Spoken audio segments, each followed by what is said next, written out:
Well, good morning. According to ADP, everybody's got a job. So you have to watch this right now. Oh my goodness. That number. What was that? I have no clue. I have no clue. Well, I can just say the markets love. Yeah. Did you lose your hair this morning? Oh, wait. I'm sorry. I lost it in preparation. I actually got a head shave yesterday, and I'm thinking maybe I should have saved the money. No Things kidding. might get a little ugly. Oh, a little. Oh. Yeah, I know you've looked. I couldn't not look. When I saw that number, I was just like, and we've ended the day past some resistance lines. So I was like, man, the market, we can see a big swing on these MBS and on the bond, the 10-year, and boy, did we. Yes, we did. I mean, hopping right into the numbers. ADP, 497 private sector job growth in June. That's like more than double what they expected, isn't it? Yeah, it was double what they expected. Yeah, and ADP, this report, they're just known for being super accurate. Like they've never revised their numbers down or anything like that. No. So the market, they know that this number is what it is and it's accurate. So they're going to respond lockstep. Wait, will they? We know it's not accurate, but what happened? Was this what you were talking about? Woo! This was before the report, 3.93, and right now we broke the 4. Broke the 4. And here's the hard part about that. You see that it kind of looked like it was like, okay, we're going to trim back down, and it's right back. I think, don't hold me to this, but I think it's possible we go higher as the day goes on. I really think it's possible. There's just nothing that's holding it back right now. Well, that's what I don't get is we're concentrating on one number and one number only. Yeah. That is it. No one's looking at anything else economically in the numbers. Well, and you look at the thing that's funny is everybody's tied up. The Dow down 300 plus points this morning already, right? Yeah. On this number. Wouldn't private job sector growth typically be a good number for stocks? Yes, I thought it's a positive. But it's not, because what's the fear now? What do we all know that's gonna happen because of this number? Oh, let me see. Could that be a rate increase? Like a rate. I think everybody is expecting a rate increase. Last week, I think you said that it was possible to see 0.5%. I was like, no, we'll see a quarter. Guess what? Holy cow, I think you're right. We may see 0.5% at the end of the month. I mean, who's the 5.1% who say they're going to hold? Who are those people? Probably the only smart people. Yeah. The people who, if they actually read the underlying other economic factors, are saying, no, stop it. Because heck, U.S. manufacturing slump deepens. Our index for U.S., the PMI index for manufacturing has dropped to 46. That's the lowest recorded in history. That's low. That's not good. So what's it mean? It means we're not building anything. Yeah. Well, it's because it's too costly. Inflation's too high. Got to keep bringing those rates up. Yeah, because we've got to push it down further. We have to destroy manufacturing further. And I mean, it was interesting because you go into the ADP numbers here. Private sector. Let's see where we're growing. Manufacturing lost 42,000 jobs. Yeah. But construction's growing. So, that's a good number, right? Yeah. Construction's growing. But where's the other place we're growing? Well, it's not technology. In IT, so high wage job, not growing. Financial activity, not growing. High wage job. Growing. Professional and business services. Okay. Not growing. Education, health services, but leisure and hospitality, 32,000 new jobs. Well, I mean, we are in the summer, which probably means those are a lot of temporary jobs. Exactly. And are And they there are a high lot paying jobs? of definitely not high paying. Are you going to buy a house in Orlando on a leisure and hospitality income? I mean, maybe a month ago, maybe 2 months ago, maybe a year, 2, 3, 5 years ago. Go. Right now, it's like with today's movement, I have to make a bunch of phone calls. And the hard part about that is a lot of them are for Disney employees that I got to call them and let them know, hey, you qualified for this much. Now you're going to qualify for this much because the rate changes. Yep. Probably just knocked them down. What, maybe 20 grand, $25,000? Somewhere Depending in that on how big of a move we see. And with the trend, we're talking from Monday, we're looking at probably 0.5% worse in rates from Monday. And remember, Tuesday was a holiday. So in 2 business days, we've essentially lost close to 0.5% on interest rate for clients.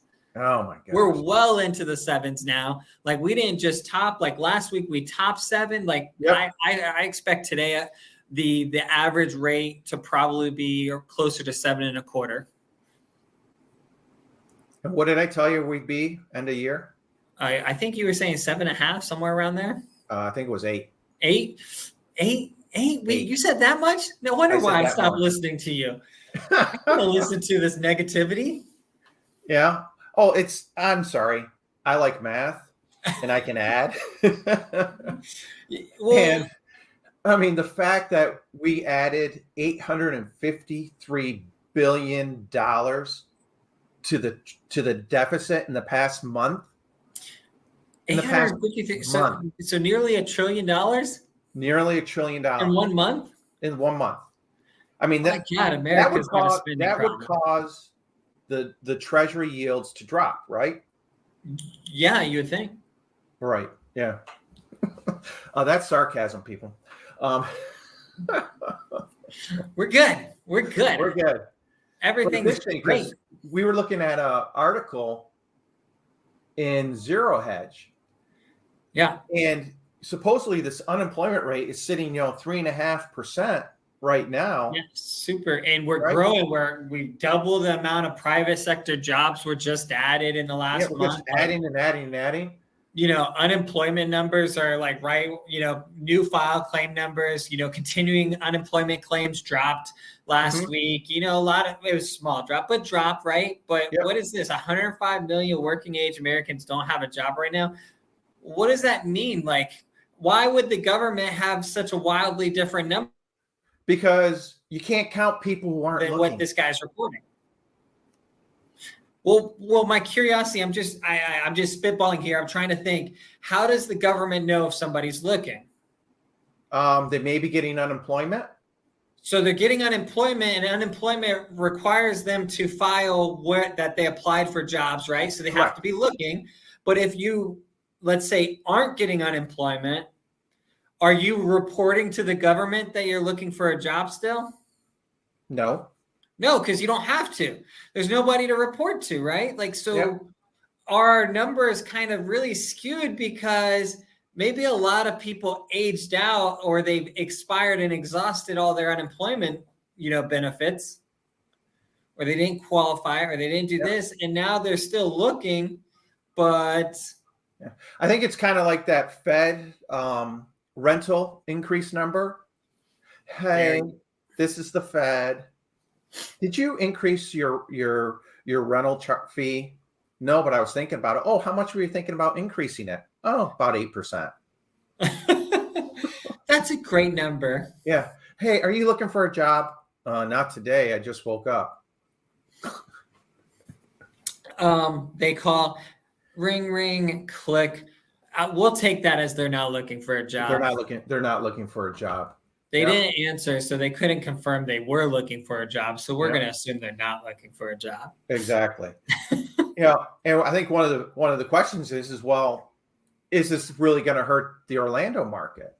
Well, we haven't seen it lately, right? Yeah.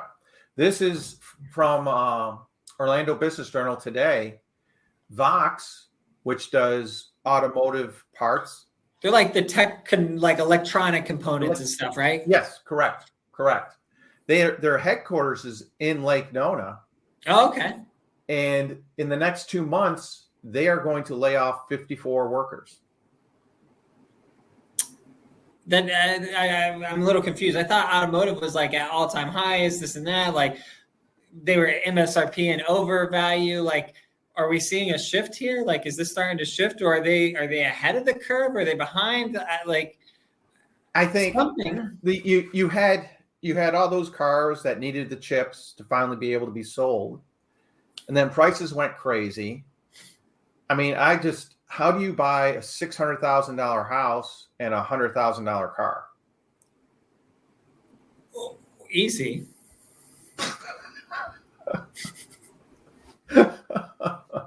You just got to qualify for the house. The finance guy at the dealership will make the numbers work. We'll make the numbers work. Yeah. He'll figure it out. Yeah. But I mean, you feel bad because, here's 54 people, 4 initially full-time, 14 temporary workers. And then the rest are going to be laid off by 36 full-time are going to be terminated by August 31st. Okay. That's interesting news. So these are warehouse jobs. So would this qualify like manufacturing jobs, or what would this qualify as? I think it's manufacturing. And probably. So because it's assembly, that kind of stuff. Yeah. So that's kind of that sector that we're seeing getting hit right now, which is a little concerning, right? Because manufacturing, like you see construction jobs up, but if manufacturing is down, like that could eventually have a roll into the construction side of things. Mm-hmm. Like we're starting to get to a point where the dominoes are falling, but it's almost like, I'm just going to say it. I feel like the Fed, like I almost am like, they went on vacation to Bermuda or something, because their approach is, if we can't see it, it's not happening. Right? That they have got their blinders on, and the only number they can see is that employment number. Here's the one good thing. My house is burning down. Everything's going crazy. But you know what? The hose works. I love it. The hose works. So everything else is burning down around me, but guess what? The hose works. They're in that horse race. I can try and put out my fire with the hose. Yep, I like it. You know what? They've got a bucket. They're probably so smart that they're filling a bucket up with the hose water, then throwing it on.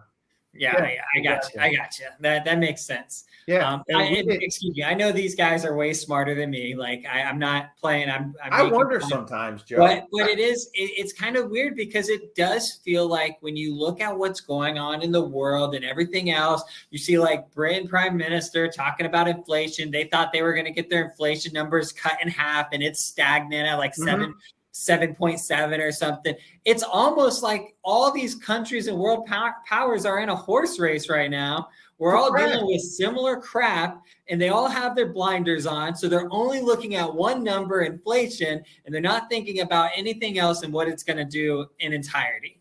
Yep. I mean, we didn't even hit yet today on what I initially was going to lead on till the employment numbers came out.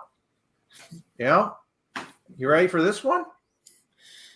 This is our commercial mortgage-backed security delinquency rate. Well, I mean, how long have we been talking about this? A while.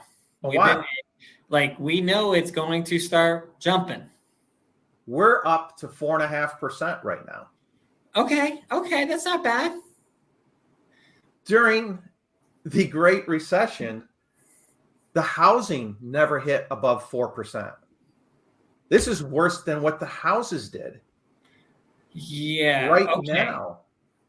But, they were at like 10.5% back during the Great Recession. Yeah, and it was so good, wasn't it? It was fantastic. And what's everybody doing? They're defaulting. Well, what else do they do in commercial? That's it. I mean, you've got people who don't want to go back to offices. Yeah. You've got your adjustable rate mortgage nightmare, because commercial adjusts generally, was it 6 months to every year it can adjust? almost all commercial backed is typically adjustable rate usually. And you're talking with what the Fed has done and with everything's done, these rates have skyrocketed. I mean, how many people have seen their credit cards go from a 14% interest rate to a 29, 30% interest rate? Yeah. Overnight, within the last 6 months. Exactly. And then, there's that little story over here. U.S. national debt spiked by $851 billion. I'm sorry, I was off $2 billion. Slacker. So you're just sitting here and you're thinking,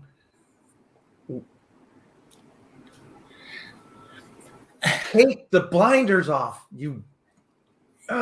It's tough because I want to talk about I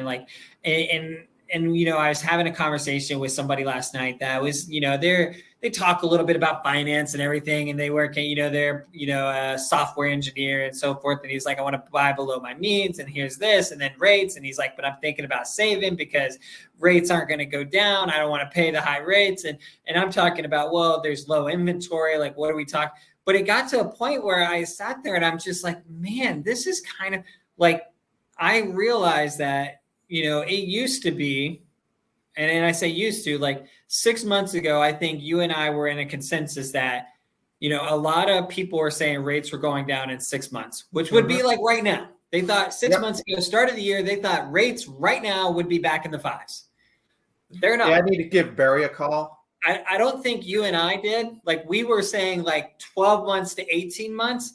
But the hard part about that is now we're 6 months down the road and I'm still thinking 12 months to 18 months. Like, I don't feel like I should be at 6 to 12 months from where I was 6 months ago. Yeah. But we're not seeing the Feds respond the way that I thought that they would. And I just feel like we are going to see a big, it's going to be a gut punch. And it doesn't have to be.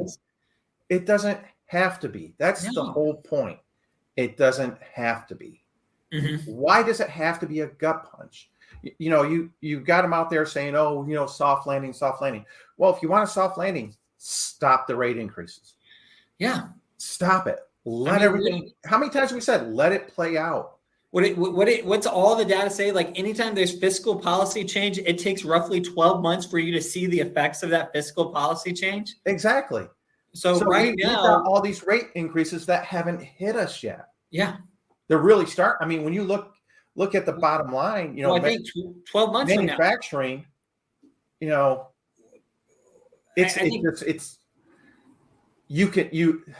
I'm sorry, but you feel it. You know it. We've been alive long enough.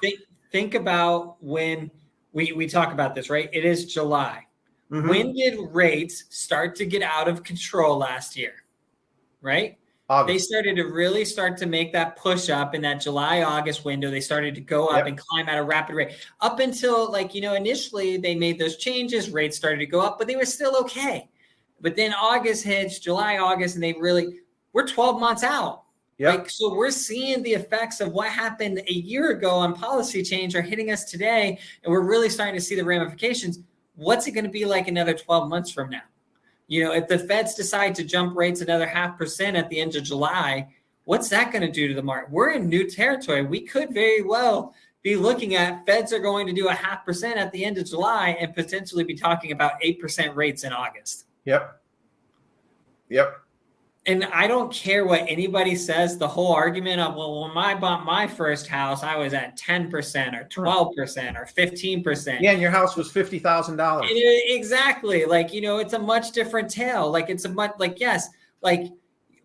car right now, I hate to say it, I have a truck. It's an okay truck, but it's just a truck, cost more than my parents' first house. It's not that it's an expensive truck. It's just cost of everything is so much higher, right? Yep. So an 8% interest rate on a $500,000 home is going to hurt, right? There's no way around that. And I think we'll see it. I think we'll see a slowdown. And I think it's going to be an abrupt, super sharp, it will hit and the Fed will panic and we will see movement.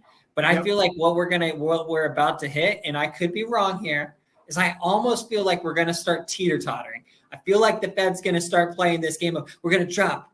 We're going to raise it. Oh, we raised it too high. Now we're going to drop it. Yeah. Oh, crap. We dropped it too fast. Now we got to raise it back. And I feel like we're going to have knee-jerk reactions both ways. What was the story? There was a story leaked today that, the Fed wasn't as unified as everyone thinks they were the last meeting. Yeah. Some okay. So they want to raise. Some people wanted one more raise. Some wanted two more raises. Like, it sounds like we're a little bit like there's three different options floating around for what? 18 people? Like, yeah. They're getting out there testing the waters. Okay. So if we really screw this up, we've got, we there were others who, I personally, as a Fed board member, felt that we should have cut or we should have stayed. It wasn't me. It's never me. Nope. Never. It's always them. I would like to meet them someday. I would like to meet them too. But it's you're sitting there and it's like, take the blinders off, guys. Come on. Yeah. Come on. You can see what's going on. And that's the hard part is I feel like we can see what's going on. So we know they can see it. Yeah. And I get that maybe they're looking at data that's pointing, maybe they see something, but I think the hard part that everybody has to understand is that the data that's being reported and shared and everything, like, it's not a complete story. Like, they can't just look at what's on the piece of paper. They got to look around them. Yeah. And I think they're so textbook right now that they're only looking at the piece of paper.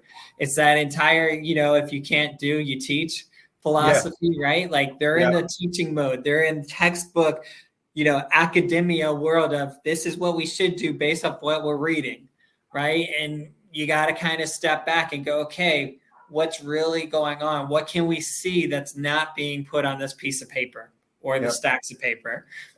And there's a lot of it.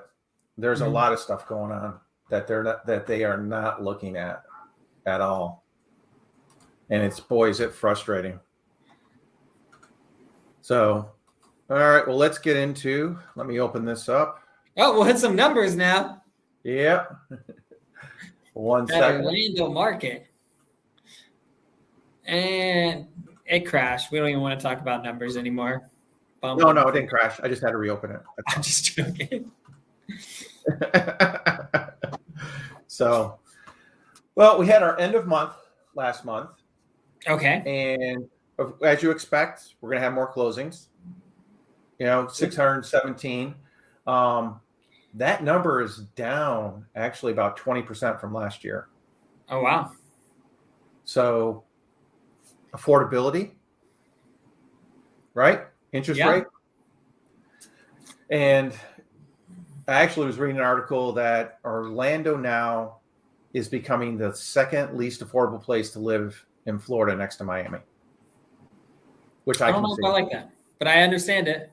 Yep. There's not a lot of high wage in Orlando. No. And then this is kind of nice to see. The single family inventory did jump up 42, even with that many sales. Okay, that's good. Okay, which is good. Condos really wasn't a big jump. It only went up, to 199 from 142, which you would kind of expect to be a little bit higher than that. Yeah. But I'm looking for a client right now, and the HOA fees have just jumped astronomical. We're looking at one for $275, and the HOA fees $570 a month. Ooh. Yeah. And we didn't even look at the one next door because it was a 3-bedroom, 3-bath, $710 a month for the HOA. Wow. Well, you think about it, it's like everything that's going on with the condos and what we saw in the unfortunate tragedy in Miami, right? Yep. Did you ever see or did you hear about what actually caused that collapse? No, I did not. No. They determined that it was a leak from the pool. The pool was leaking underneath the foundation. And that ended up, and it had been going on and corrosion. And that's what created the collapse. Oh, that's awful. Then we hop in, like we always like to look at, which is our original list and final list to the sales price. And we're starting to see this slowly go down a little bit. Slip back down. Yeah. Yep. which I expect a sharp drop in another few weeks. Another few weeks. Yeah. Yeah. Mid-August. I'm expecting this to really drop maybe back down to that 93, 92%. Everybody thought 2-1 buy downs were gone. Nope, they'll be back. Nope. No, boy, will they be back. Oh yeah. Oh man, will they be back? I mean, your creative financing got a whole new meaning. I mean, I almost feel like sellers should be advertising that right now. Like, oh yeah. And obviously I'm not a realtor. I'm not a professional on that side. I do mortgages, but I almost feel like sellers need to be saying, hey, we'll give any buyer credit for a 2-1 buy down, right? Yep. Like you gotta show them you're willing to play ball with them to get that thing sold. Yeah. Especially if rates are going up. Yep. I mean, our days on market kind of ticked down a few days, but it's still holding steady. Mm-hmm. Still holding steady. And here you see sales price, median and average, just ticking along, dropped a little bit, but I'm expecting, like you said, this to come back down. Mm-hmm. Our weekly sales, took the little spike for the end of the month. Yep. Like it always does. Average days on market, we've really kind of hit that leveling point. Mm-hmm. Again, expect this to start jumping up. Yep. Because of the interest rates. And we're still down nearly 16% from January 1st for inventory on the single family homes. Mm-hmm. And then our condos are holding pretty close. I mean, they're still holding above 98%. With the final list. So they're not moving quite as much. Could mean that they're priced better. People aren't trying to over exaggerate. Or push that list price too much. So, Orlando's still holding steady, but boy, I mean, if you look at the overall numbers compared to last year, we're down. We're down a good, 20% or more. Yeah. And it's just going to hold. Yeah. And it's just going to be really interesting. Like you said, we've got July doesn't really have we're going to see. I'm curious to see what happens. The only thing that I could see potentially happening is that because everybody fears the Fed's increasing rates so much, and we're seeing such big reaction to any report, that potentially we create a self-fulfilling prophecy in the essence that we worsen the market so much that the Feds don't have to increase rates. Yep. But they probably will anyways. Well, they've got to the 26th. The meeting's on the 26th. Yep. So seeing what comes out over the next couple weeks, watching those employment numbers over the next couple weeks. I mean, we're on a average of over 250,000 new filings every week for the past, 4 to 5 weeks? So we're consistently above that 250 mark. Yeah. Which is nothing to write home about. And if it continues to stay above that 250 mark, do they reverse? Is what's going to be there to make that 94% jump back over to the other side of not raising rates or staying par? I don't see anything right at the moment. No, I think we're going to kind of see the trend. I think we'll see the rates. And then I have a feeling that there's the potential for the, oh shit, what did we do to happen come first week of August. Yeah. I think we could see something like that. Maybe not, hopefully. I don't know. I would love to see rates start to go down. They don't even have to go down. I just like them. Like I keep on saying this, like just hold steady. Give me 6.5 and stay flat. Like just stay flat. Mm-hmm. I might be okay with 6.999. Just keep me under 7 and stay flat. Yep. Right. But it is like with jumping over 7, this has always been a psychological barrier in the home buying process. It has inevitably been when we see the buying halt significantly when we get over 7. Yep. So I'm really curious to see what that's going to look like in the coming days. Yep, exactly. Well, we will keep an eye on it. And as always, we will be back here next Thursday to keep everyone updated. Please like and subscribe. Take care, Joe. You've got a lot of fun phone calls to make today. Yeah, I got to make them. Have a good one, guys. Take care, man.